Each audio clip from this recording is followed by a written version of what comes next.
guys, welcome back to my channel. If you guys notice, I have some ratchet nails going on. We're not going to talk about it because that's not what today's video is about. Today's video is going to be about what happens after birth. As you can imagine, of course, every human body is different. So what I may have experienced, you may not have experienced, and what you have experienced, I may not have experienced as well. Or I could have just said vice versa. I'm also going to make this video kind of like a mukbang, however you say it, because I'm hungry. Honestly, because I'm hungry, okay? So on today's menu, guys, I bring you guys Wawa smoothie. This is the mango one. If you never had the mango one, whew, you are playing yourself. Get it with yogurt inside. It makes a huge difference.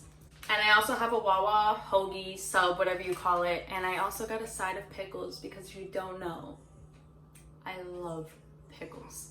I just wanted to make this video to help maybe at least one girl out there so they can understand what happens after birth or what could happen to them after birth.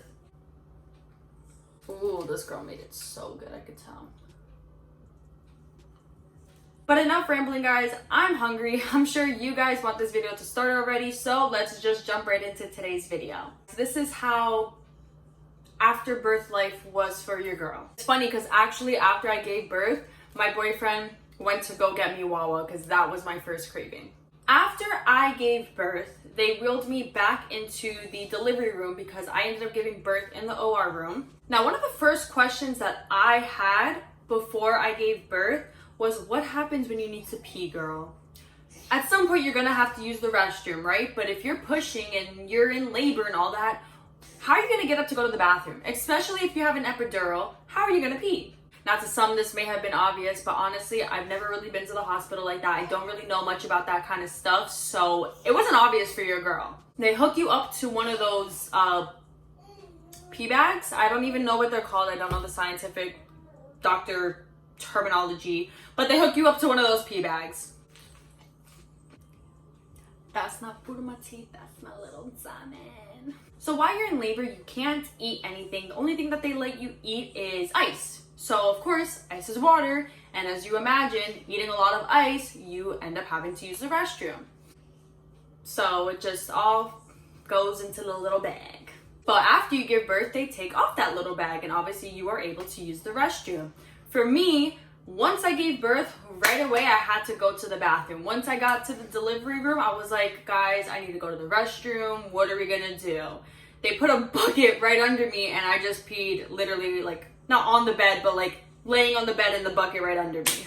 I kid you not, maybe 10 minutes later, I had to go to the restroom again because I ate that ice so much because I wanted something in my body since I couldn't have food, so I just kept eating the ice. And even though I had the epidural, after those 15 minutes, I was good enough to start walking. So my nurse helped me get up and walk to the restroom. As we're walking to the restroom, I told her I really need to go to the bathroom. Like, very badly. And I felt something coming out of me, but I wasn't too sure what it was. As we get to the bathroom and the nurse helps me sit down on that toilet and I proceed to try to urinate, there was nothing coming out of me, girl. I was peeing on my nurse as I was walking to the bathroom. I just kept telling her I was so sorry. Like, I did not know that I was peeing on her as I was walking. And she was like, it's okay. Like, don't even worry about it. And I'm like, no, girl, why didn't you tell me that I was peeing as I was walking? I really could not control my bladder. And that is one thing that happened to me after I gave birth.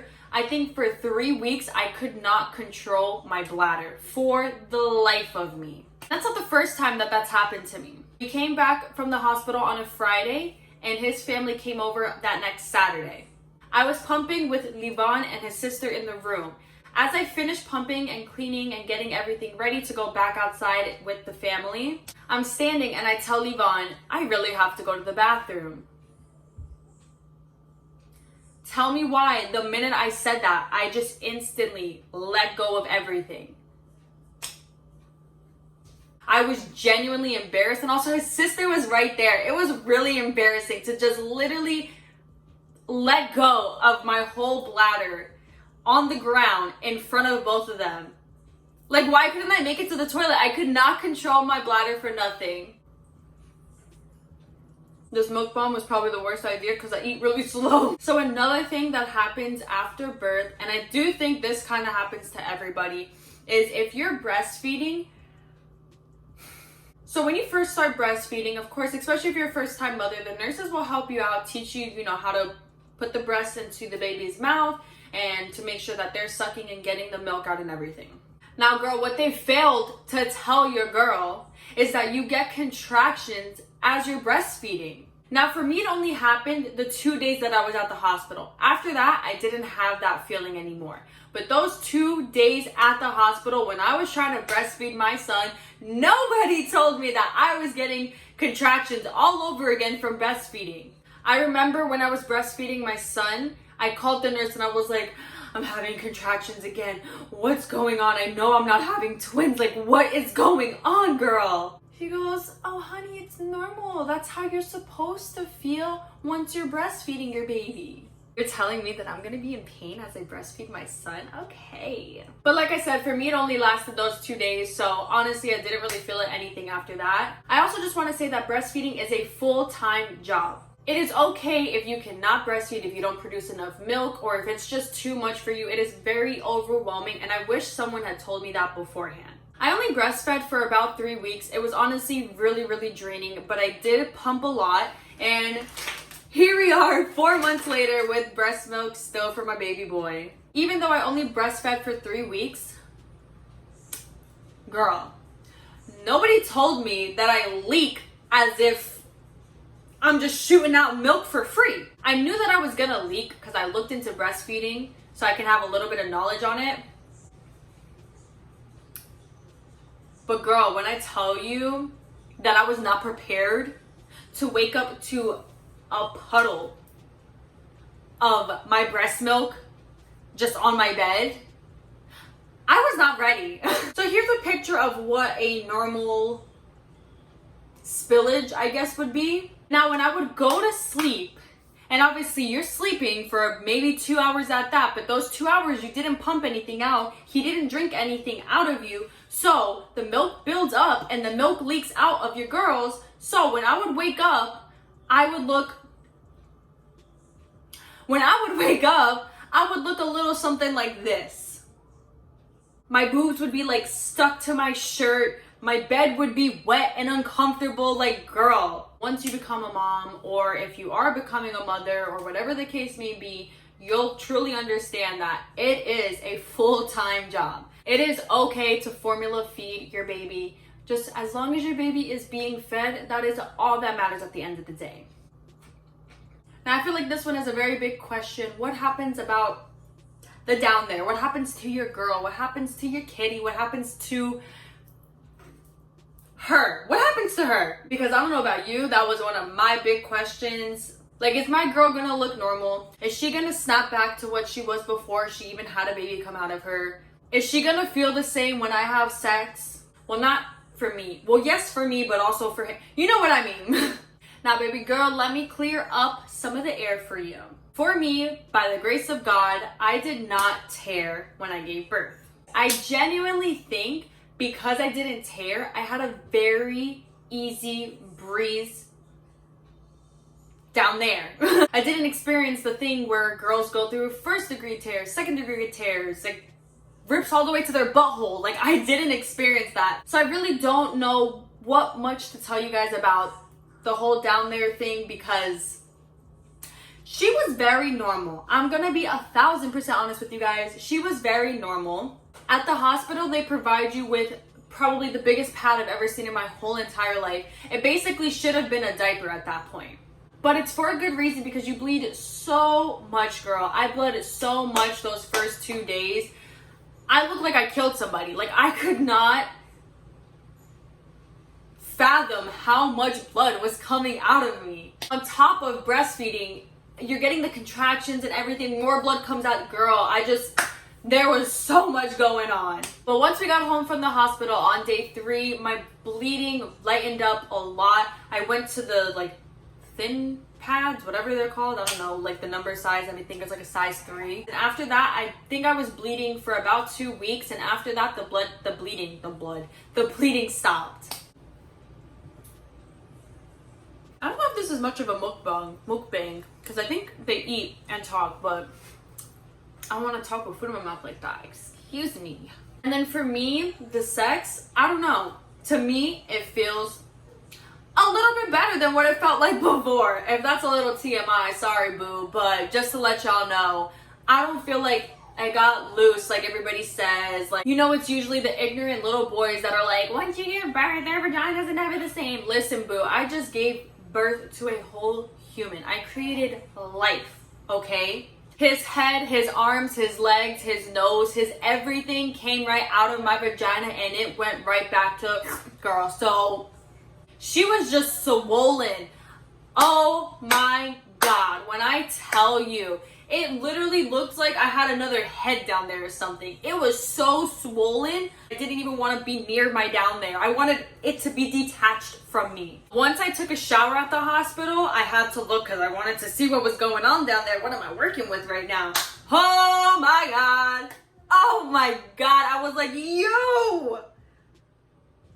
I looked like I had a new hole down there. She did not look cute. She did not look like what she looked like 5 hours ago. Who? That ain't my girl down there. But that's pretty much the down there situation because like I said, I really didn't go through much. I feel like if I had stitches, I probably would have more to tell you guys about the down there. But it was fairly the same. And the last few things that happened to me after birth were kind of more so physical and mental changes, of course. Now, I personally didn't go through postpartum depression, but I did feel myself going there, if that makes sense. I don't know if that makes sense. What I mean by that is I didn't necessarily, how can I say this? I didn't necessarily feel the feelings that you feel for postpartum depression. I didn't feel those things. I mean, granted, I would be sad from time to time. I'd look at my baby and I would cry and be like, oh my God, like my whole life has changed forever because of this little boy. But it was never in a malicious way or an anger way or like I ever wanted to harm my baby, because there are some women that go through that where they want to harm their baby because their life has changed so much and this baby has taken such a huge toll on their mental. It was just the lack of sleep. That first month was a lot. It was a blur at this point. That first month is a lot, especially because it's new. It's something that you never went through. Of course, if you're a first time mom, it's just a new experience, and keeping in mind that every baby is different. So what I went through with my son could be completely different what you go through with your daughter or son. Overall, just because my baby is so kind to me, he's honestly such a good baby. I'm gonna insert some pictures just because I love to show my baby off, but he's such a happy, loving, caring baby. Like, he's always smiling. That is one thing that people always say about my son, that he's always smiling. That is just, I love my baby. I love my baby so much. Let me get him for you guys because you guys know I have to show him off. This is my beautiful boy. Say hi, honey. Hey. And as for the physical part of my body, for me, that probably took a bigger toll than the mental game or the mental part of everything. If you know me, you know that I love working out. Before I gave birth, I was always at the gym. Even while I was pregnant, it was a pandemic going on, so it was a little hard, but I would still work out and go to the gym. I just love my body, how I looked before I gave birth. Obviously, after birth, your body's not exactly the same.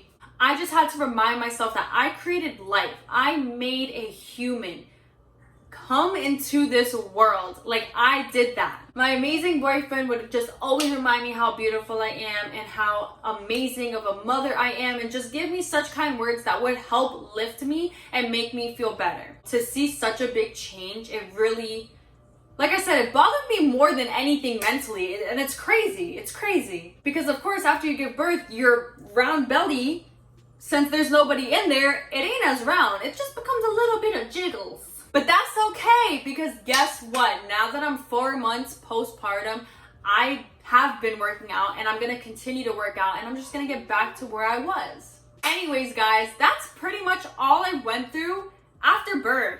I can honestly say I'm truly, truly blessed. I really didn't have a rough afterbirth experience. I didn't have anything crazy happen to me. Obviously, I had something life-changing happen to me, but it was nothing to the point where it was like, yo, oh my god, you know? That's gonna wrap up today's video, guys. I hope you guys enjoyed today's video. Make sure you guys hit that like button, hit that subscribe button, and leave a comment if you like. Make sure you guys stay safe, stay blessed, wear your mask, and I will see you guys in my next video. Bye, guys.